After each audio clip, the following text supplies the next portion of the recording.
Thanks for that, Victor. Well, this evening we are joined by Mike Craghead, who brought some unique artwork. Can you tell us about why you're here tonight? Well, I carve pumpkins, and I figured I'd bring some friends along.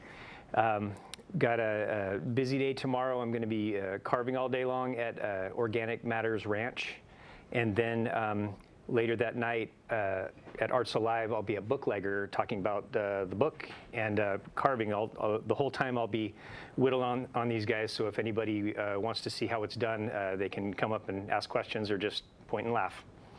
Well, for all those who maybe want to bring a pumpkin along tomorrow, do you think maybe you can show them some tips on how to carve?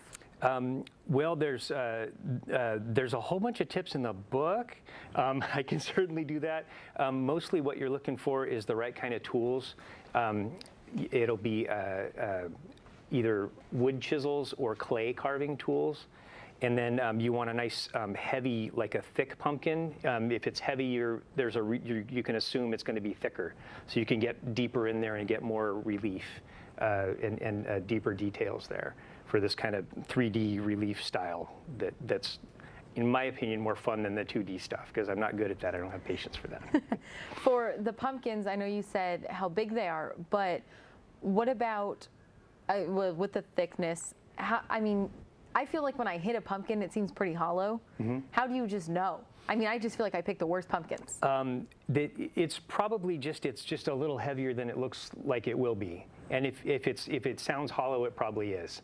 And like this one was like 37 pounds or something, and it's just a little uncomfortable to pick up, and that's my favorite kind. And I know you mentioned actually you didn't even have to hollow these out. You just cut it, or because you're not cutting inside of it. So exactly that, and that'll actually, if you can keep from cutting and poking through to the inside, it'll actually last a whole lot longer. And so I try to. Sometimes you do accidentally, but the clock is ticking on any of them. They're going to turn to mush at some point. So, but that does buy you some time with this style, more so than a jack-o'-lantern style. That if you don't break through, it'll last at least twice as long. Well, I have to ask, is Halloween your favorite holiday then? Of course. Perfect. Of Good. course. And then how did you even get started with pumpkin carving? Well, I always did one or two a year, but then I really went overboard. I was working at freshwater school, and I had kind of a captive audience.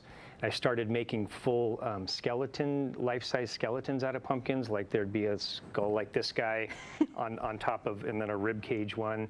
And a bunch of engineering and foolishness, and you have them sitting in a stool or something, and I put that in the hallway and frighten children. And then I ended up on Halloween Wars a couple years ago. And all through, I've been going out to the pumpkin patches, and they let me carve there all day long because it's fun to see it happen, and it's fun to be there, and I get to do this, and it's a sickness. So. That's amazing. Well, for anyone looking to see these in person, you can go tomorrow on Saturday to Organic Matters Ranch from 11 a.m. to 3 p.m. Or you're also going to be out and about at Arts Alive at the Booklegger from 6 p.m. to 9 p.m. And trust me, these are very cool to see in real life. You see it on camera and oh wow, that's exciting, but it's very detail oriented. So thank you for bringing these in. These are very interesting. Thank you. Well, for all those looking to attend, that's tomorrow, and you can see Mike there with his pumpkins. And stay tuned, we'll have more news coming up.